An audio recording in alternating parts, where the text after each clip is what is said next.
Et pour débuter ce bilan, Et bienvenue à tous ceux qui ont rejoint cette vidéo, qui est en fait un extrait d'une autre vidéo beaucoup plus longue, qui est celle de mon bilan mensuel de tout ce que j'ai vu. Alors n'hésitez pas à me dire ce que vous en pensez en commentaire, à vous abonner si vous voulez me suivre, et à mettre un like si ça vous a plu. Allez, bonne vidéo!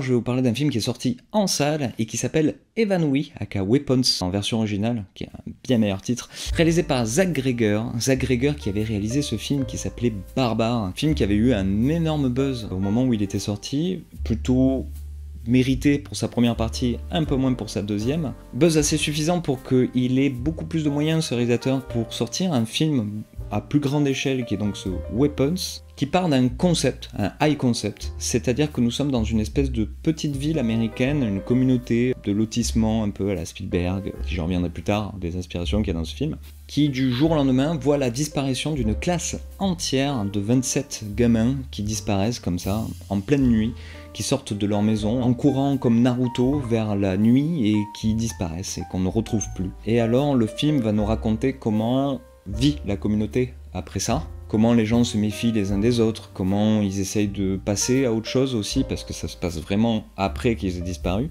comment ils arrivent à gérer l'inexplicable. En fait, on se retrouve un petit peu avec un concept de départ qui ressemble à celui de Leftovers, qui est une série assez géniale que je vous recommande, enfin que je vous recommande si vous avez le moral, parce que si vous n'avez pas le moral, ça peut encore plus vous le baiser, mais qui avait aussi ce même concept dans Leftovers de jour au lendemain, la moitié de la population qui disparaissent, et puis il n'y a pas d'explication, alors comment qu'on fait?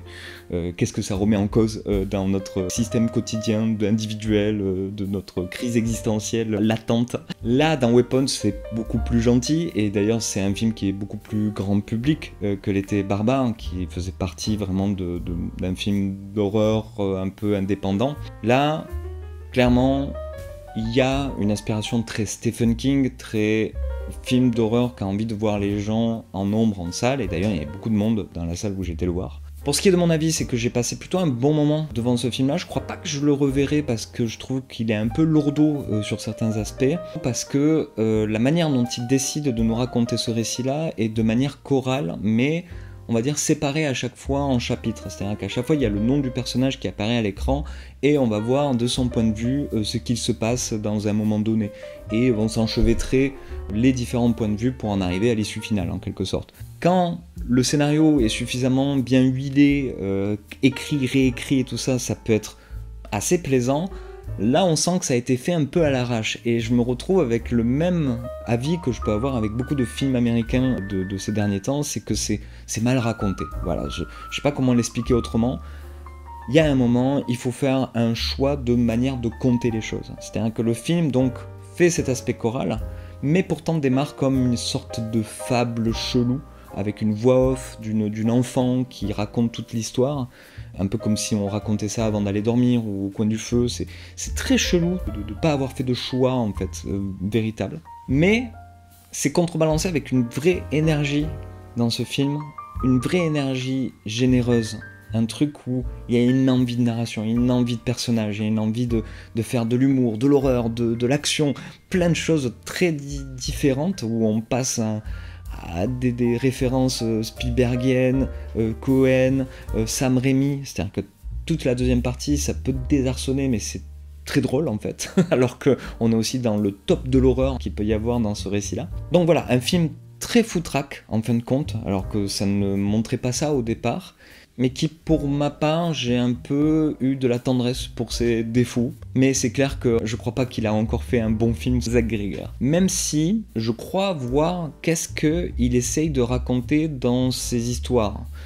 C'est-à-dire qu'il y a ce personnage de Josh Brolin à l'intérieur qui fait un parent d'élève, et je vais essayer de pas trop spoiler en quelque sorte, mais il représente une sorte d'Amérique moyenne, chose qu'il avait déjà montré un peu dans Barbare avec le personnage de Justin Long qui fait une petite apparition dans ce film aussi, qui devient un peu la mascotte de Zach Gregor visiblement, et il fait un commentaire un peu à la Cohen de l'américain moyen entre guillemets, en montrant, notamment ça vient de là le titre du film Weapons, un de ses rêves, parce qu'il y a cette logique-là aussi dans le film, j'y reviendrai peut-être après.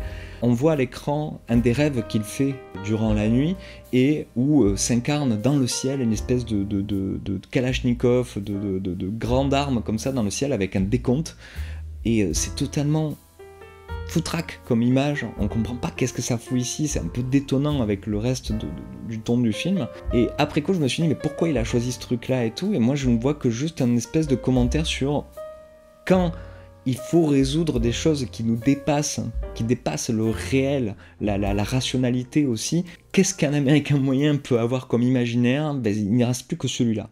Il n'y reste plus que cette arme dans l'air, comme ça.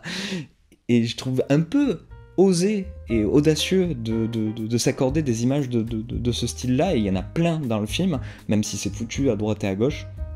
Il y a plein d'idées un peu comme ça où tu dis waouh, c'est quand même osé. Et donc je parlais des rêves, il y a un peu cette logique dans Weapons que j'ai beaucoup aimé, qui est que les choses se détricotent dans les rêves. Je trouve cette idée assez cool, et pas tellement utilisée dans le cinéma anglo-saxon, de thriller ou d'horreur, qui est beaucoup plus un truc européen presque, hein, même j'ai presque envie de dire d'un cinéma italien passé, où vraiment les personnages trouvent la clé de ce qui va se dérouler par la suite à l'intérieur de leurs rêves, et c'est jamais pris de haut, c'est jamais des moments fantasmagoriques ou qui montrent une espèce de passé ou quoi.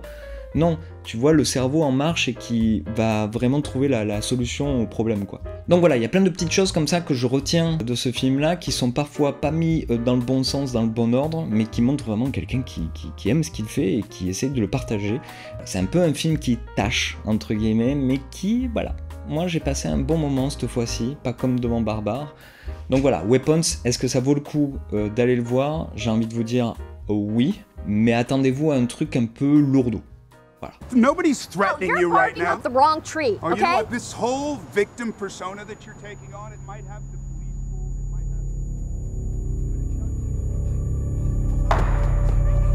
Stop thinking of yourself. Marcus?